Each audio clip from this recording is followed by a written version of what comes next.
सकता दीदी। दीदी भाई के लिए मैं खुद अपने हाथों से सात्विक शाकाहारी खाना बनाऊंगी। अब अगर इस बात से किसी को दिक्कत है ना, तो आप लोग ब्राह्मण को बुला सकते हैं। मैं आप सबके सामने उनसे पूछ लूंगी कि हम जो सोच रहे हैं वो सही है या गलत। लेकिन हम अपनी आंखों के सामने दीदी भाई को ऐसे भूखा नहीं देख पाएंगे। दीदी भाई लगभग हमारी उम्र की है। इतनी कम उम्र में इनके साथ इतना बड़ा हादसा हो गया। अब अगर इनके खाने पीने पे भी रोक टोक लगा देंगे तो इनका जीना तो मुश्किल हो जाएगा ना। ऐसा तो नहीं कर सकते। छोटी बहू, तो कुछ ज्यादा ही इस मामले में पड़ रही है। मैंने तुझे मना किया इस मामले में पढ़ने से। माँ बिल्कुल चिंता मत कीजिए। मैं सिर्फ फल खाऊंगी और कुछ नहीं खाऊंगी। कोई मुझे कुछ खिला नहीं पाएगा, मैं वादा करती हूँ। वैसे अच्छा भी है, खाना पकाने का झमेला ही खत्म। आप लोग जैसा चाहते वैसा ही होगा। इस घर में रहते हुए जिंदगी भर तो शोक नहीं मना सकती है तू। यहाँ तेरे रहने और खाने के लिए तुझे घर में काम करना होगा।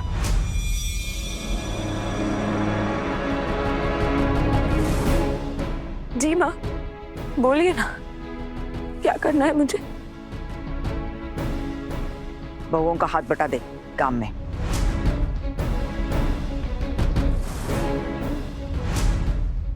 माँ, इसकी कोई जरूरत नहीं है। हम चारों बहुएं काफी हैं रसोई का काम संभालने के लिए। हाँ, तो घर की साफ सफाई करे, झाड़ू फटका लगाए, ये सब काम तो कर ही सकती है ना।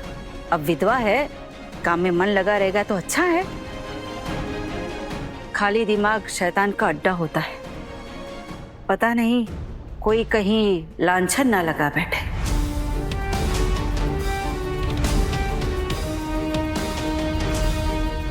ठीक है पिशमुनी, आप लोग जैसा चाहते हो मैं बिल्कुल वैसा ही करूंगी। देख मिली, तेरे चाचा भी इस घर का खर्च देते हैं, तो उनका भी हक है इस मामले में बोलने का। अब घर का एक सदस्य बढ़ेगा तो खर्चा भी तो बढ़ेगा ना। कहीं से तो खर्चा कम करना पड़ेगा। तो एक काम करते हैं, घर के नौकर को निकाल देते हैं। वैसे भी वो साफ सफाई से ज्यादा कुछ करता तो है नहीं। और तू साफ सफाई झाड़ू पोछा कर देना, ठीक है? माँ, आप अब भी चुप बैठी हैं। क्या आप कुछ भी नहीं कहेंगी? वैसे भी आप क्या ही कहेंगी, क्योंकि आपने ये खुद बात उठाई है ना।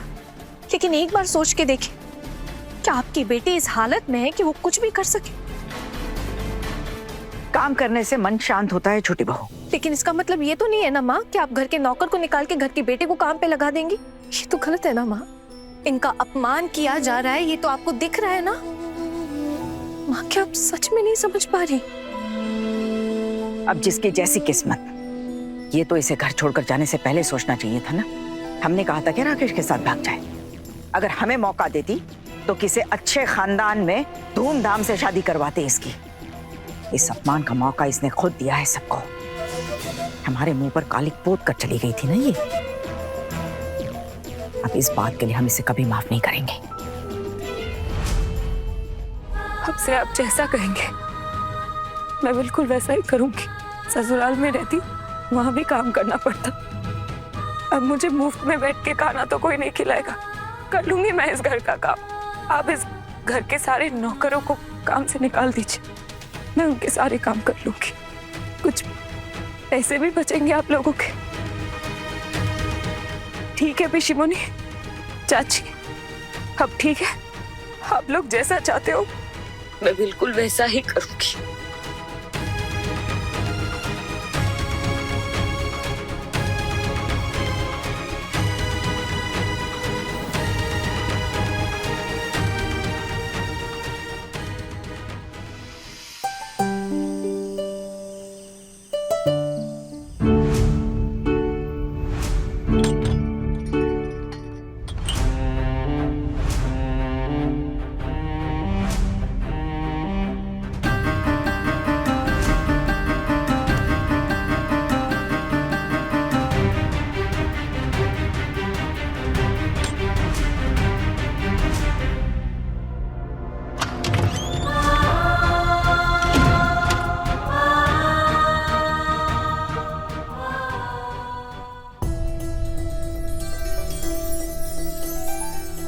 दीदी दीदी दीदी सुनिए सुनिए, क्या हुआ बता। एक न्यूज़ है, हमारा प्लान ना अच्छी तरह से काम कर रहा है। मैं ना अभी अभी दीदी भाई को नीचे वाले कमरे में सुला कर आई हूँ और माँ सबसे छुप कर ना दीदी भाई के कमरे की तरफ जा रही थी। माँ को लगा कि हम में से कोई भी जगह नहीं है, हम सब सो गए। तो माँ ना तबे पाँव की कमरे की तरफ जा रही थी ताकि किसी को पता न चल सके। अरे भाई तो बात तेरी सही निकली आना। हाँ और नहीं तो क्या, मैं ना माँ को अच्छी तरह से पहचानने लगी हूँ। तो मेरी बात तो सही होगी, मेरी सासू माँ का असली रूप देखा है मैंने। हाँ, माँ अपनी बेटी से खफा है, लेकिन दीदी भाई की भी तो गलती है ना। दीदी भाई ने भी तो इतने सालों तक माँ को कभी कांटेक्ट करने की कोशिश नहीं की ना। घर वालों की मर्जी के खिलाफ जाकर शादी की। माँ को लड़का पसंद नहीं था, इसलिए तो माँ आज तक अपनी इज्जत छोड़ नहीं पाई। लेकिन एक बात कहूँ दीदी, माँ अंदर ही अंदर ना घुट रही है अपनी बेटी को लेकर। मैं कहती थी ना आप लोगों से, माँ अंदर से ना बहुत अलग है, कभी भी किसी को दर्द में नहीं देख सकती वो। और फिर ये तो उनकी अपनी बेटी है। लेकिन हाँ ना, अगर दीदी भाई अभी तक सोई नहीं होगी तो क्या होगा? तो माँ जरूर कोई दूसरी ही बात करेंगी उससे, देख लेना। लेकिन दीदी, हमारे प्लान के बारे में ना किसी को कुछ पता नहीं चलना चाहिए और कुछ दिन तक ना माँ को इसी तरह ऐसे धोखे में रखना पड़ेगा जैसे हम कुछ जानते ही नहीं है। एक बार माँ का दोबारा लगाव होने लगा ना दीदी भाई के प्रति, तब हम कहेंगे कि दीदी भाई और यहाँ नहीं रहेंगे। छोटू मामा हमारे मोहल्ले में ही आने वाले, तो दीदी भाई उनके पास जाकर उनकी देखभाल करेंगे, उनके साथ रहेंगे। पर अगर मैंने ऐसा नहीं किया ना, तो मेरा नाम भी आहाना नहीं है। माँ के इस अभिमान को ना तो तोड़ना पड़ेगा। माँ की खुशी में ही तो पूरे परिवार की खुशी है ना दीदी, इसलिए उनकी खुशी के लिए उनके गुमान को तो तोड़ना बहुत जरूरी है। चलकर देख कर आते हैं माँ क्या कर रही है। हाँ हाँ हाँ, लेकिन हमें ना थोड़ा सावधान रहना पड़ेगा, कोई आवाज ना आए और किसी को पता ना चले कि हम छुप कर उन्हें देख रहे हैं। और अगर माँ को पता चल गया ना, माँ ऑकवर्ड हो जाएंगी और फिर अपने आप को ऐसे टूटने नहीं देंगी इतनी आसानी से।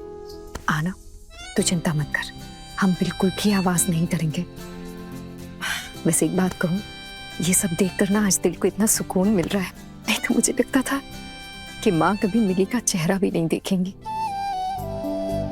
पता है दीदी, मैंने सुबह से दीदी भाई से इतनी बार कहा कि रोटी सब्जी खा ले, लेकिन उन्होंने छुआ तक नहीं है। सुबह से सिर्फ फल खाया।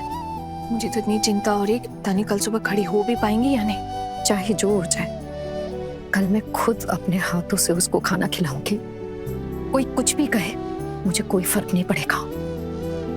मिली मेरी बेटी जैसी, वो खाना नहीं खाएगी तो क्या मेरे हलक से खाना उतरेगा? सही कह रही हैं आप और दीदी। हमने एक काम करते हैं, कल हम में से कोई भी कुछ नहीं खाएगा जब तक दीदी भाई नहीं खाएंगी। ये देखकर दीदी भाई शायद कुछ खा ले, थोड़ा बहुत खा ले। हाँ, ये बात तो सही कह रही है आना, ऐसे करते हैं, कुछ नहीं खाएंगे। हाँ, आगे मत खाना, ठीक है? हमें भूखा रहते देखना, वो भी अपने आप को रोक नहीं पाएंगी, जरूर खा लेंगी। हाँ सही है। अब बातें बहुत हो गई, चलकर देखते हैं कि माँ क्या कर रही है। चले, आजा।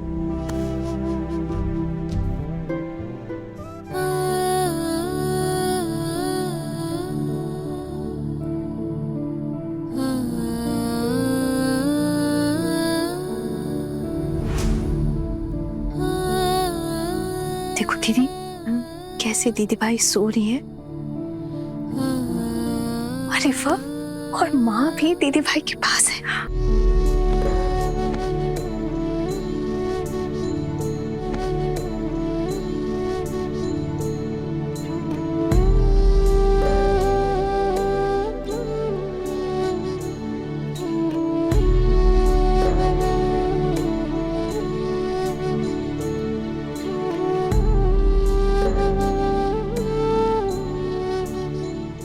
देख रहे हो आप सब माँ को, कैसे दीदी भाई के सर पे अपना हाथ फेर रही है। ऐसा लग रहा है जैसे अंदर ही अंदर कलेजा चल रहा है माँ का, अपनी बेटी के लिए।